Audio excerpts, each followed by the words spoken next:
this is the part that I really hate about the sport right now.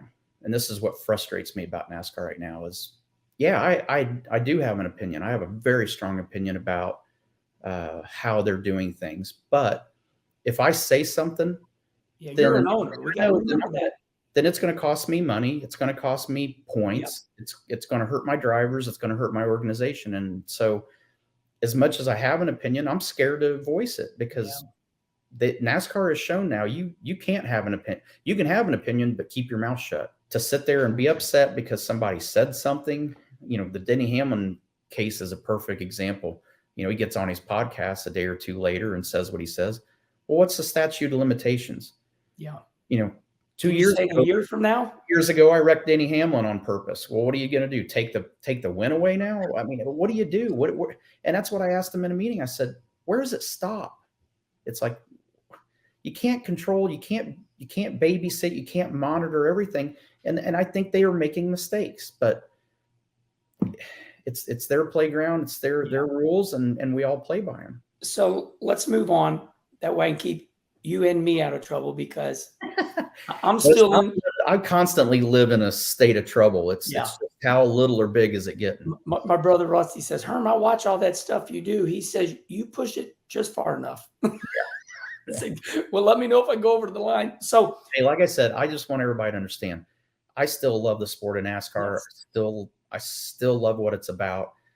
There's just some growing pains with the new car, and there's some things that I feel like they've kind of got down a check on, but it's not for us to judge that. It's their game, and they always have said, and I remember Brian France saying, if you don't like it here, you don't have to be here. You can leave at any time. The sport was here before you got here, and it'll be here long after you leave. And he was absolutely right. But at some point, they all have to realize too that we're all working together to make it better. I hate to say it's a broken system. I hate to say it, but it is so challenging to make it because you gotta have cash. Now that's not everybody, right? Unless you got to be a standout. You got only 99.9% of the people got to have money. You better be ridiculously good today to get the opportunity that I had. And I mean, even today, Kenny, I can't go drive a truck without bringing money to the table, right? Well, that's big. I went through that truck at Bristol this year. I had to bring a significant amount of money to go drive it. You would think you win a couple cup championships that you can go drive whatever you want whenever you sell you. Right. It's like, well, they would want me in the car because I can help them, build their program. I have experience. I can, help us. Nope. I got to bring money to go race still. So this is unbelievable. I mean, to me, this is breaking news in the garage area. No, this is true. Needs to be said though. Champion has to bring money to go racing. What is a 18-year-old kid, 19, 20-year-old kid that does not have a resume expect? Unbelievable. I don't know how you do it. Like to the point that I don't know if I want my kid to go racing. It aggravates me. This upsets me. It upsets me too. And I don't know the fix either. It's too freaking expensive. And I think if you look at the lower levels, they're doing a great job at finding more efficient ways to go racing. If you look at quarter midgets, you brought that up. That's decent. Legends cars, late models. Some are way too expensive, but there's some local tracks that are doing it in a more efficient way. Dirt racing seems like one of the most efficient ways to go racing. That's all good. But when you get to like ARCA, trucks, Xfinity, like the business model sucks. You're bringing money. Just sucks, right? Like cup racing, the team owners, they can make money. And that's important. And then if they can get a sponsor and pay a driver to drive their car, that's great. But there's not many racing series these days that can do that. And doesn't matter what your resume is, you're going to have to pay to go play. So although this is a beautiful conversation because it bleeds the truth, it's like, wow, it is really true. Our two-time champion just said he went to run a truck race, and they said, well, you got any money? That's unheard of. I wanted to run more, but I couldn't find the money. And I don't want to pay. I want someone else to pay for me to race. You know what I mean? So I'm like, I got to go find a sponsor to go drive a race car. Like, this is crazy. And look at me. I just can't believe what I'm hearing. Wow. This is unbelievable. Then you have people talk to you about how much longer you want to go. And the guy that set me down and did that to me was Bill France Jr. He was in office. He asked me to come to his office one time, and it was about 5 days before Speed Weeks, and I was down there. And I'm big into aviation. He was big into aviation. Mr. France was. So we were talking about airplanes and different things like that. And he said, "Man, so I want to talk about your career." I said, "Oh yeah, go ahead." He said, "I'm hearing people talking about that you've been asked a lot of questions about when you're going to hang it up." He said, "I just want to tell you one thing." He said, "You got your health right now. You're healthy. Looking good." He said, I noticed you're paying a lot of attention to business stuff. And he said, "You're not running as good as you used to, but you're still running good." And he said, "I remember," he took his hand, he held it up. He said, "I remember when your career was like this, man. You were just going up, up, up, up, up, up, up." He said, "Well, now you kind of like this. You kind of up on that top of that deal, and you're just teetering back and forth, you know?" Yeah.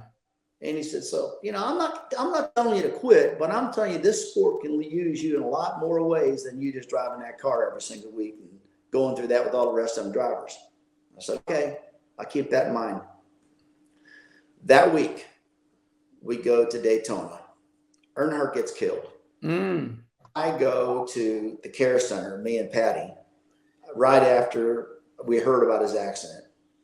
I haul over in a car over to the hospital, and I walk inside. There's Mr. France. There's everybody standing there. And they came out and they announced that he passed away. And I just looked over at Mr. France. He was standing right there. I looked over at him. You know what he did? He looked me right in, and he held his hand up like this, and he went. Oh, unbelievable story. Very daunting. He said, he just wanted to remind me, "I told you, you don't have to keep doing this." Yeah. And he looked straight at me and went like that. And I went, "I'll be dead." And I'll never forget that long as I live. And so then I thought about it, and then at the same time, I get an offer from the networks. I had an offer from 2 networks to go to work for them. I said, "Well, you know what? If I don't make this announcement now, it's never going to happen." I'll share this. I've never shared this one with anybody, but I'll give you this one. Thank you. It was me and Amy were not married yet. We might have been. I can't remember. This was like 2015, 16, or 17. It was one of those years. Last couple of years in my career.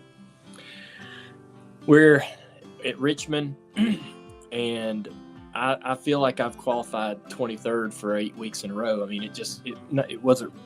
I really didn't qualify 23rd 8 weeks in a row, but gosh, it felt like I had this sort of writer's block. I just could not get past that sort of mediocre, even less than mediocre performance in qualifying, and it was bugging the hell out of me, and I didn't know why we couldn't do better. And we were at Richmond, and it was wearing on me. I'd take it home and think about it, and probably the race performances probably weren't a whole lot better, to be honest with you. But I qualified 22nd or 23rd and went back to the bus and walked into the bus and walked back into the bathroom and shut the door and cried. And I didn't know what else to do. And Amy come back there and she don't know, why am I upset about this? It's qualifying. And I'm like, you're doing this all your life. In your heart, you believe you're good at it. You want to believe you're one of the best at it. And no matter what you're doing, or no matter how you try to approach it, you keep getting the same result. I never really cried over results, like I physically cried over results in my life.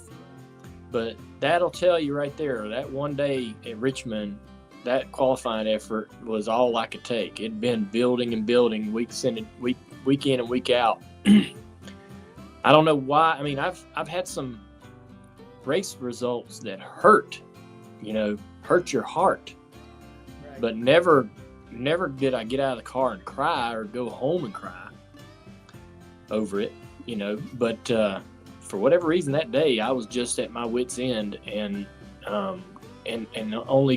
only qualifying could do that to you.